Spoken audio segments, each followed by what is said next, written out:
Hi, this is Regina White Favors with Homeless Recovery Tips. And so, prison does not equal home is the topic today. And let me get this off. Uh, Let me get this out the way just for a minute. Being in prison is still actually homeless.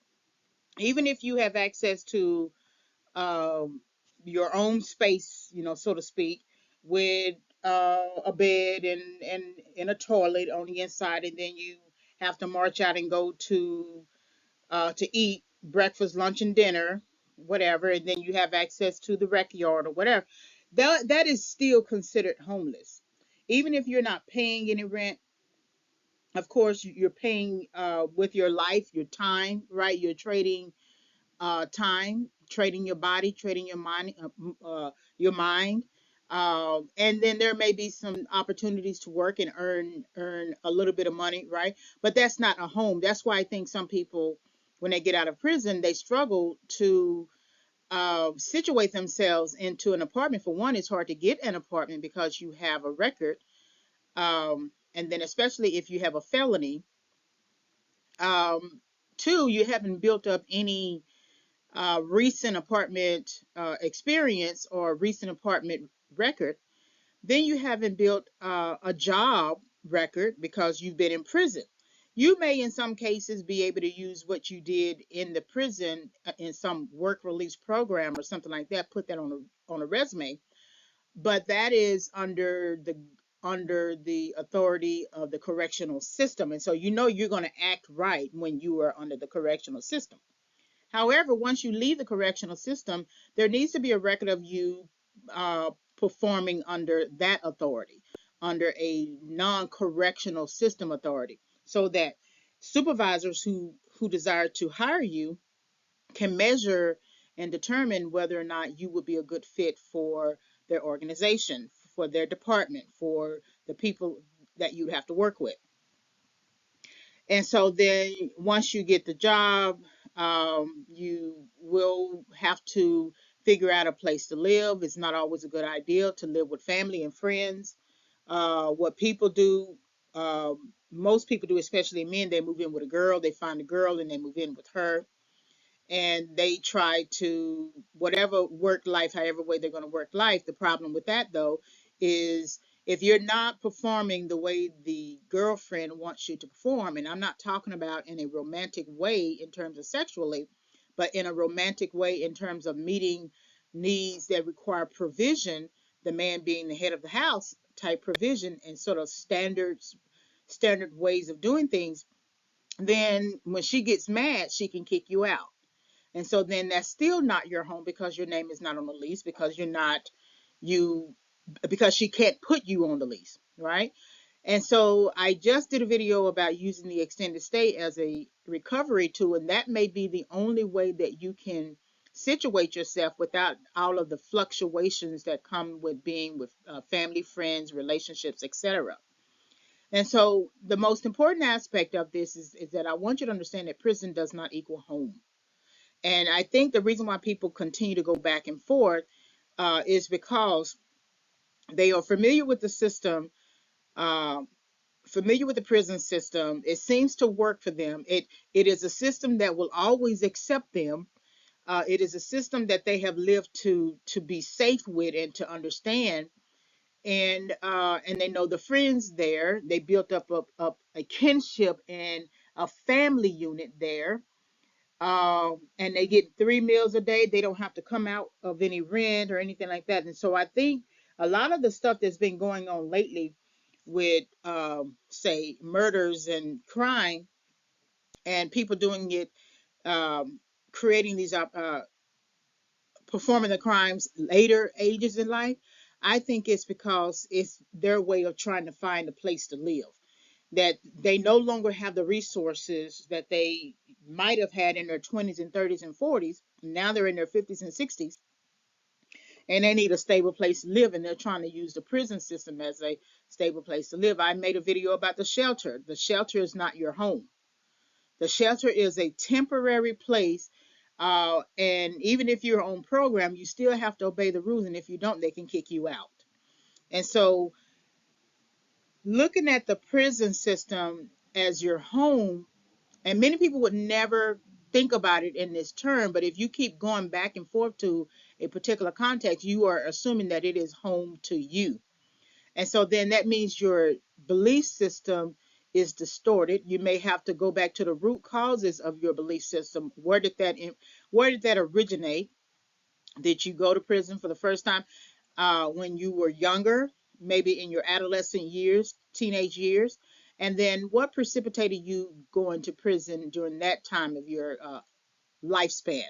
Were you kicked out of the house? And then as a result, did you go and commit a crime to try to get some money, to try to get some food, right? And then you were caught, arrested, tried, convicted, and then sent off to prison. So those are your processes that you are used to. Those are the processes that you're kicked out. You retaliate by trying to find a way to get money because you don't have money. You're out here, you don't have money. You commit a crime, and then you get caught and arrested, and then you are tried and convicted, and then sent off to prison. That's the processes that you are used to, and all of those processes represent levels of setbacks. And so until you resolve the setbacks, if you keep going back and forth into prison, which we call recidivism, if you keep going back and forth into prison, that's just a setback turning upon a setback turning upon another setback. And until you resolve those setbacks, you're going to eventually burn out to the point that you're not going to want to fight anymore at all. You're not going to want to fight for yourself. It's interesting how we give over our lives to fight for other people and be ride or die for other people, but we won't be a ride or die for ourselves. That we have every right to uh, fight for ourselves, believe in ourselves, make sure that we're secure. We should not secure other people before we secure ourselves. It doesn't make any sense. It's counterintuitive to not self preserve. And so when you think about it like that, it helps you to understand, too, that prison does not equal home. It cannot be your home. Sure, there may be an exception to the rule that if you have a life sentence, then it becomes your home. But there have been many, many warnings prior to that last judgment on your life that you could have changed your life. You could have gone down a better road. People love to say, well, I didn't have anybody. That's not true. All throughout your elementary, middle school, high school years, you didn't have not one teacher who cared for you. No, I don't believe that. You always have somebody. What happens is with people, they don't like who the person is. They think it's supposed to be some shiny star celebrity type person to come down, swoop down like an angel or something like that and tell them you need to go right, do the right thing, and then they'll change. Sometimes it's the simple person sitting at the bus stop with you who makes a wisdom statement that you weren't even expecting. And I'm not quite sure the person was expecting to say it, but it's just that moment that it comes out, and that could be your instruction. That could be your direction. What happens though, you don't like the package that it comes in. It's like the messenger, how we say, don't shoot the messenger. You know, just because that person is bringing the message, you don't like the package. You want some very important person to come and tell you something, when again it's just a simple statement from just an everyday simple person giving you wisdom about an everyday life situation. That's it. And so if you don't get it in that time period, you may never get it again, or you may get the opportunity to get it again later in life, but it could be at a time in your life where you still have other things that you have to do. It's like the person who has to retake a course because they didn't do everything they were supposed to do the first time. So they have to retake that course, and then they have to take a new course that has new ideas, new strategies, new organization.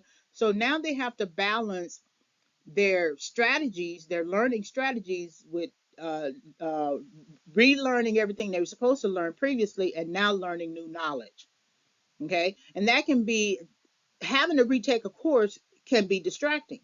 So then if you see people returning to the prison system back and forth, back and forth, back and forth, it's, it represents their failure to pass a course um, that they failed. And then it can prevent them from moving forward to learn new things. It's like they're stuck. If they tell you, okay, don't rob a place, go get a job, and you decide to continue robbing a place and not getting a job, okay, then that's a lesson that you keep failing. Because then once you rob again, you're right back into the system again, tried, convicted, sent off to prison, right? But if you heed the instruction of going to go get a job, whatever the job is, and you stay on that job, you are less likely to rob someone, right? Again, people don't want to do the very basic adult responsibility things because maybe it takes too long, maybe it's not making enough money for them, it's not fast enough. And sometimes people just would rather have the chaotic. They love chaos. They want the chaos. If you remember the film My Cousin Vinny, when he was in the cabin or the hotel or something like that, and in the hotel, there was a train that came by that woke him up. Okay, and so that wasn't chaos for him. Then when he was at the cabin, there was a owl that woke him up. That wasn't chaos for him. He woke up. He couldn't go back to sleep. But when he ended up getting himself uh, contempt of court and then going back to jail, all that noise in the jailhouse is what put him to sleep. And so sometimes people prefer the noise, they prefer the chaos, they prefer the toxicity than to actually get out and live in silence and in peace. And so for them, prison represents home for them because it is the chaos that they feel they need. Again, that's a distorted belief system. So I want you to think about these things because prison does not equal home. If you're going back and forth, back and forth, back and forth, back and forth, eventually you're going to end up there, and you're going to be there in your 50s, 60s, and unable to move about like you were able to in your 20s and 30s and 40s. And you're going to realize, you know what, I should have just stayed outside. I should have just stayed outside. It would have been better for me to maybe keep a little place, stay outside and everything, and I wouldn't have to deal with all these young bucks around here acting up, and I have to tell them something and they won't listen to me. So think about this. This is homeless recovery tips. Prison does not equal home.